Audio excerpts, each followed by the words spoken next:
আমাদের মহারাজ কৃষ্ণচন্দ্র উদ্বোধন করতে চলেছেন পানীয় জলের সরোবর।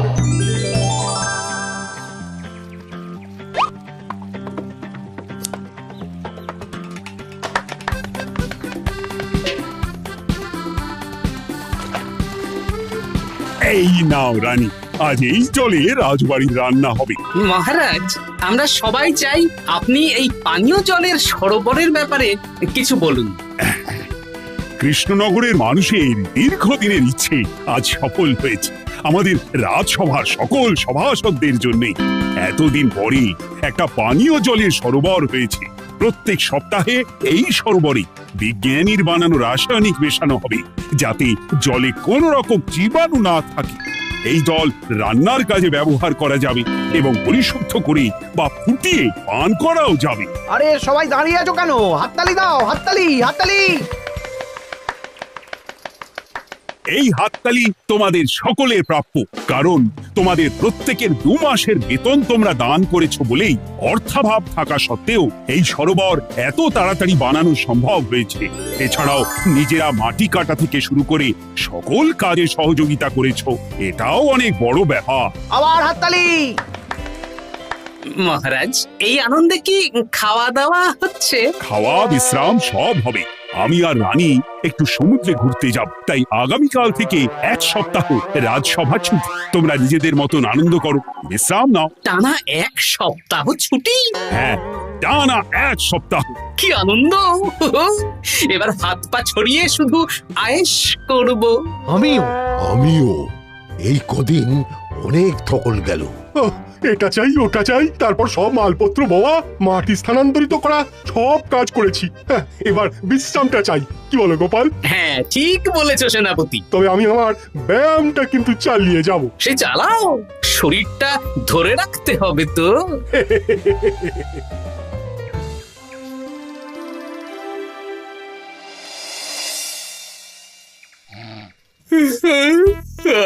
বলি এত ঘুম তো ভালো নয় গো, একটু ব্যায়ামও তো করতে পারো, বুড়িটা একটু কম তো। কি হবে গিন্নি, সুস্থ শরীরকে ব্যস্ত করে এই বেশ ভালো আছি, সুখে আছি। একটু শরবত করে দাও তো। নিজেও তো করে নিতে পারো। আচ্ছা, গিন্নি মানে কি? কি? গৃহিণী, অর্থাৎ যে গৃহের কাজ করবে। আমি যদি ঘরের কাজ করতাম তাহলে তুমি আমাকে গিন্নি বলে ডাকতে। ব্যাপারটা কি ভালো শোনা তো? শরবতটা বানাও দেখি। লোকটার যেন আর তর্স হয় না।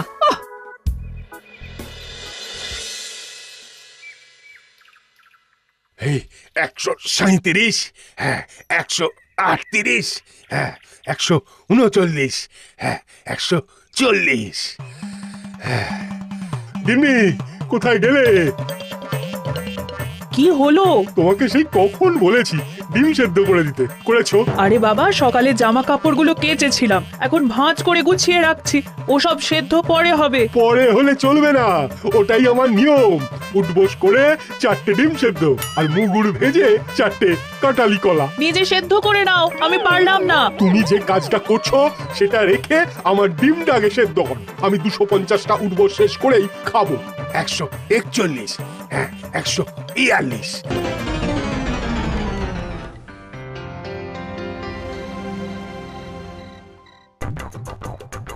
ও গিন্নি, তোমার পিঠে একটু সুড়সুড়ি দিয়ে দাও তো।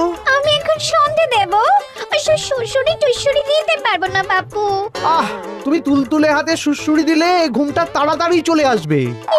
সন্ধেবেলা ঘুমোবে কেন? যাও একটু পায়চারি করে এসো। না, এখনো তো পায়চারি না, এখন শুধু বিশ্রাম। দাও দাও দাও দাও, সুড়সুড়ি দাও, সুড়সুড়ি দাও। এই লোকটা জ্বালিয়ে মারলো। গিন্নি, একটু ওই কাঁচা লঙ্কা, কচি শসা, কুচো পেঁয়াজ আর ওই সর্ষের তেল দিয়ে মুড়িটা মাখো, বুঝলে? তুমি তো নিজেও মেখে নিতে পারো বাপু, সব কিছুতে আমাকে কেন আদেশ করো? আদেশ না লক্ষ্মী বউ, আমার অনুরোধ।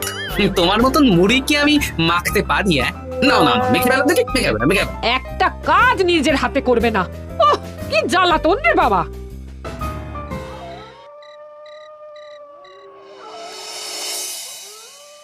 তরকারিটায় নুন একটু কম হয়েছে, বুঝলে গিন্নি? একটু ওই গুঁটা দাও তো। এই সামান্য ব্যাপারে এত রাগ করার কি আছে?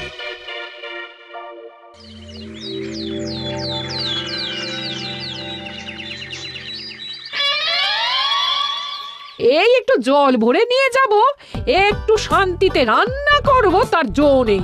কর্তা বাড়িতে আছে, আমার হাড় মাস জ্বালিয়ে দেবে। আমার দুঃখের কথা আর কি বলি দিদি ভাই, সারা দিন এটা ওটা বায়না তো ছিলই, কিন্তু এখন ছুটি পাওয়ার পর থেকে যেন বায়না বেড়ে গেছে। আমার কর্তা তো এমনিতেই আরাম প্রিয়, এখন দেখছি ঘর থেকে বেরোতেই চাইছেন না। সারাক্ষণ শ্বশুরে দাও, এটা খেতে দাও, হাত পা টিপে দাও। আর যদি না কথা শুনে উল্টে বলি নিজে করে নাও, তাহলেই বাবুর গোসা হয়। যদি অভয় দেন তাহলে ছোট মুখে একটা বড় কথা বলবো। বলো বলো। আপনারা একটা কাজ করতে পারেন, যখনই আপনাদের কর্তারা আপনাদের কিছু একটা কাজ করতে বলবেন তখনই বলে মুখ ঘুরিয়ে নেবেন, দেখবেন তারপর সেই কাজ নিজেই করে নিচ্ছে। কিন্তু এতে যদি রাগ করে? রাগ করে আর করবেটা কি, সেই তো দিনের শেষে নিজের ঘরে নিজেকেই ফিরতে হবে। বরং আপনাদের এড়িয়ে যাওয়া দেখে ভাববে আপনারা হয়তো রেগে আছেন, তেতে আছেন, সেই ভয়ে নিজেরাই নিজেদের কাজ করে নেবে। ঠিক বলেছো বুচির মা, সোজা আঙুলে ঘি না উঠলে আঙুল বেঁকিয়ে ঘি বের করতে হয়, না হলে ঘিয়ের বোতলে তাপ দিতে হয়। ঠিক বলেছো, তোমার এই বুদ্ধিটা বেশ ভালোই দিয়েছো। আমিও আজকে থেকে এই পদ্ধতিটাই অনুসরণ করব। বেশি কথা বললেই ভাবে বেশি পাত্তা দিচ্ছি, নিজের ওজন ধরে রাখতে হবে, যাতে স্ত্রীদের তপে স্বামীরা কাঁপে। এবার সব কাজ নিজেরাই করবে, আর আমরা শুধু রান্না করে খালাস। করবে মানে করতে বাধ্য হবে।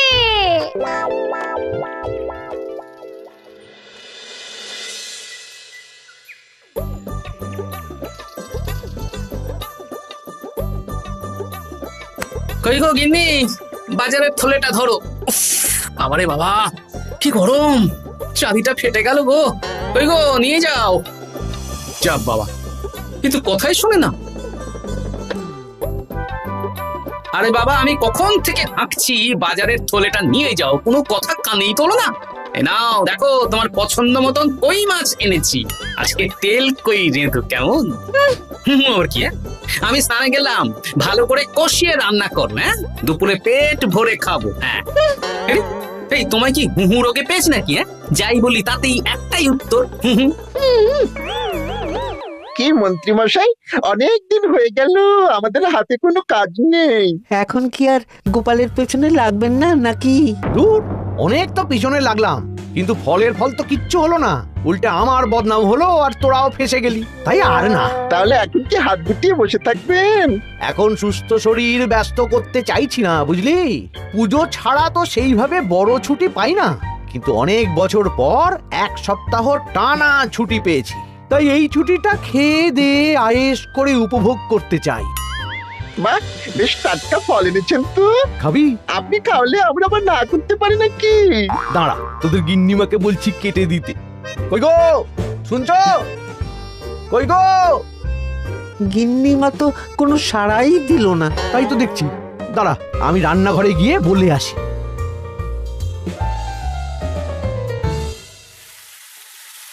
ওই গো, শুনছো? বটা ঘটাকে কয়েকটা ফল কেটে দাও না, বেচারাগুলো খেতে চেয়েছে। আবার কি, না হয় তরকারিটা হয়ে গেলে কেটে দিও। এ তো মহা মুশকিল। দূর বাবা। কি বললেন গিন্নিমা? মানে মানে বলে মুখ ঘুরিয়ে নিল। হয়তো উনি ব্যস্ত আছেন, সেটা কোনো ব্যাপার না।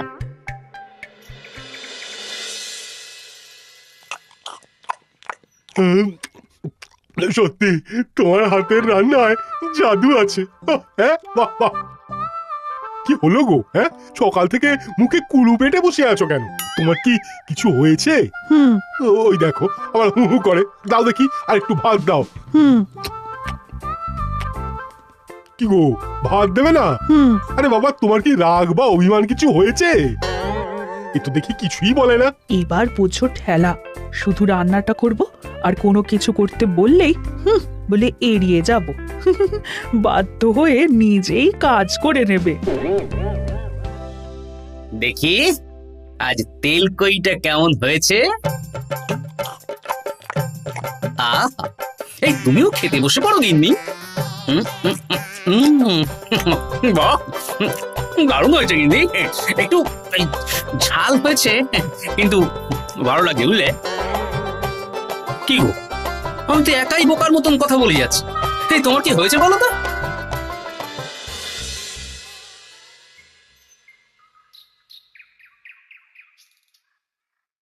গিন্নি, মুদিখানা থেকে মাছ কাবারি সব নিয়ে এসেছি। এবার জায়গার জিনিস জায়গায় ভরে ফেলো তো। কি হলো গো, ভরবে না? কি গো, রাগ করেছো আমার ওপর? নিচে নিচে ভরো ভরো নিচে।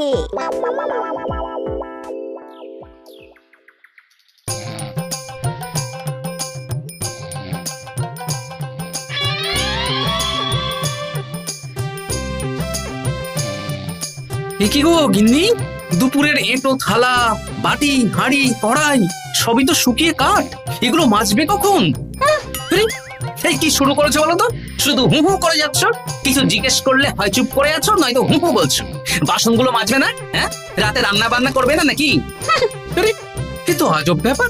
না, আমাকেই দেখি বাসনগুলো মেজে ফেলতে হবে। বাড়িতে তো আর 5টা দাস দাসী নেই।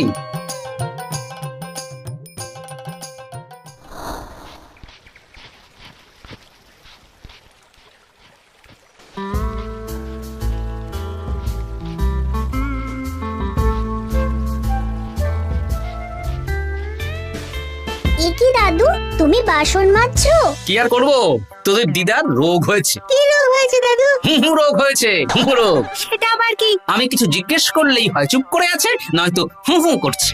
কি কর দাদু, 1 সপ্তাহ ছুটি পেয়েছো, কোথায় আইস করে কাটাবে তা না তুমি বাসন মাজছো? কি আর করবো বল, সবই ভাগ্য। আরে দাদু, তোমার যে ঘটে বুদ্ধি আছে না, তুমি ভাগ্য বদল করে দিতে পারো। হ্যাঁ, দিদা পুনো ওল হলে তুমিও তো বাঘাতে তোল। আর দেখি কবে ঠিক হয়, নইলে তো কিছু একটা ব্যবস্থা করতেই হবে। এভাবে হু হু শুনে তো আর থাকা যায় না, বিরক্তিকর। আরে গোপাল যে, তুমি পুকুর ঘাটে কি করছো? এই দুপুরের বাসন মাজছি। ও, বাসন মাজছো? মাজো মাজো, আমিও কাপড় জামা কেচে বাড়ি ফিরছি। কেন গো, তোমার আবার কি হলো? আর বলো না, একটু ছুটিতে বিশ্রাম নিচ্ছি বা ব্যায়াম করছি, সেসব আমার গিন্নির সহ্য হয় না। কিছু করতে বললেই হু হু করছে। তোমার গিন্নিও হু হু করছে? শুধু আমার না গো গোপাল, মন্ত্রীমশাই আর রাজবৈদ্যের গিন্নিও। এদের কি একসাথে ছোঁয়াচে হু হু রোগে পেয়েছে নাকি? হ্যাঁ, তাই তো মনে হচ্ছে সবার গিন্নি শুধু রান্না করছে আর কিচ্ছু কুটোনের দুটো করছে না। হ্যাঁ, আচ্ছা বুঝেছি, আমরা যে বিশ্রামে আছি সেটা এদের সহ্য হচ্ছে না। কি করা যায় বলো তো? আমাদের বউ যখন কাজ করছে না, তখন নতুন বউ আনতে হবে, মানে আবার বিয়ে করতে হবে। কি যাতা কথা বলছো গোপাল? মানে ব্যাপারটা হলো গিয়ে,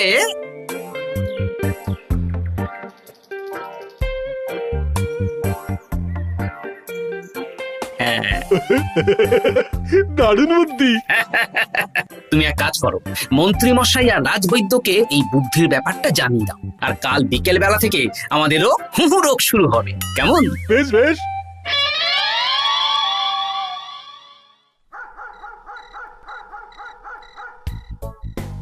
অগিন্নি, বাসনগুলো সব মেজে এনেছি, এবার তো ওঠো।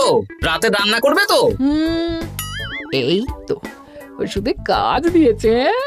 এভাবেই খাটাবো, ছুটিতে বাড়ি বসে পায়ের ওপর পা তুলে খাওয়া বের করে দেবো, বের করে দেবো। হ্যাঁ, তুমি মনে মনে কি ভাবছো আমি ঠিক বুঝতে পারছি। সারা বছর খাটাখাটনির পর আমার 1 সপ্তাহ ছুটির সুখ তুমি চোখে দেখতে পারছো না। কাল খেলা ঘুরে যাবে।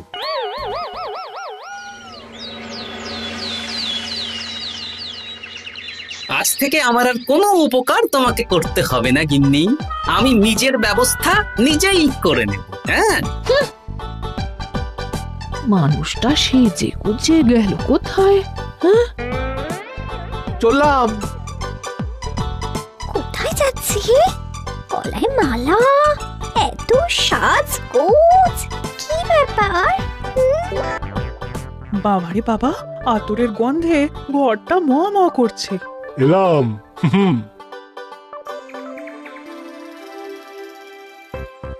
আরে আর বলো না, আমার মানুষটা যে আজকে সকাল সকাল সেজে গুজে কোথায় গেল কিছুই বুঝতে পারলাম না। আমার কথাও তো গলায় মালা পড়ে গেল। আমার কর্তা তো রজনীগন্ধা ফুলের আতর মাখছিল। কোথাও কি কোনো নিমন্ত্রণ আছে নাকি? কিছুই তো বুঝতে পারছি না। আমাদের এই হু হু ওষুধে বেশ কাজ দিয়েছে, কি বলেন? হ্যাঁ হ্যাঁ, এখন আর বেশি বায়না করছে না। একবার হুক করেছে আর নিজেই সেই কাজ করে নিচ্ছে। আমি শুধু রান্নারটুকু করি, বাকি সব কাজ ওকে দিয়ে করাচ্ছি। কিচ্ছু বলতে হচ্ছে না, বাধ্য হয়ে করছে। আমিও তাই। আজকে তো ভেবেছি খাবার ঢেকে রাখবো, নিজে বেড়ে নিয়ে খাবে। বায়না একেবারে গুছিয়ে দেবো। হ্যাঁ,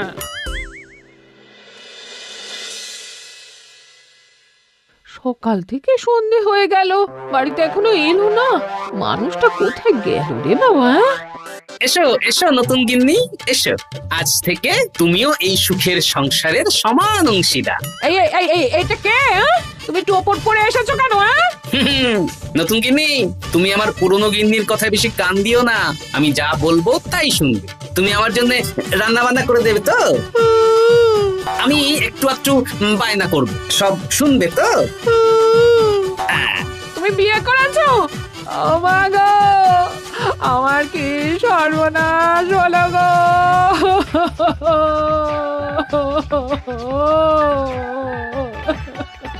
চলো নতুন বউ, মোড়ের মাথায় গরুর গাড়ি দাঁড়িয়ে আছে, চলো চলো চলো। ওগো, তুমি এরকম করো না, আমি আর বাঁচবো না। কেন এত কষ্ট দিচ্ছ? সামান্য হু করার জন্য আরেকটা বিয়ে করলে। আমাকে পিঠে সুড়সুড়ি দিয়ে দেবে তো গো নতুন বউ? এটা কি? এ কি হলো? আমার বন্ধু বান্ধবরা এলে তাদের একটু ফল জলখাবারের ব্যবস্থা সব তুমি করবে তো? ও মা গো, এ কি সর্বনাশ হলো আমার! এই আমার সাথে এটা করতে পারলে আমি কি অপরাধ করেছি? দেখো, ঘরের কাজ আর আমার একটু একটু বায়না, এগুলোই তোমাকে সামলাতে হবে, বুঝলে? তাহলেই তোমাকে রানী করে রাখবো, কেমন? এই, এটা কে? আমি বেঁচে থাকতে তুমি আবার বিয়ে করলে? ওর কথা শুনো না, তুমি আমার দুয়ো রানী। এ তো দেখছি বড্ড কান্নাকাটি করছে। চলো দুয়ো রানী, আমরা কদিন একটু ঘুরে আসি। চলো, এখনই যাব। না না না, আরে ওর কথা শুনো না, আমরা ঘুরবো। মোড়ের মাথায় গরুর গাড়ি দাঁড়িয়ে আছে, চলো চলো।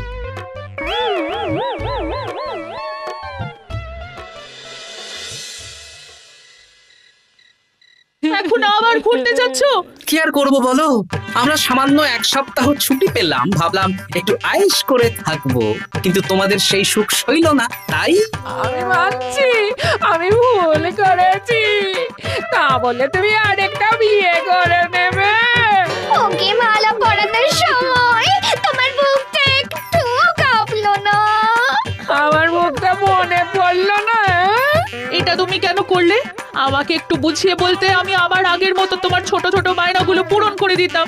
তার জন্য বিয়ে করলে? তুমি কি নিষ্ঠুর? হ্যাঁ?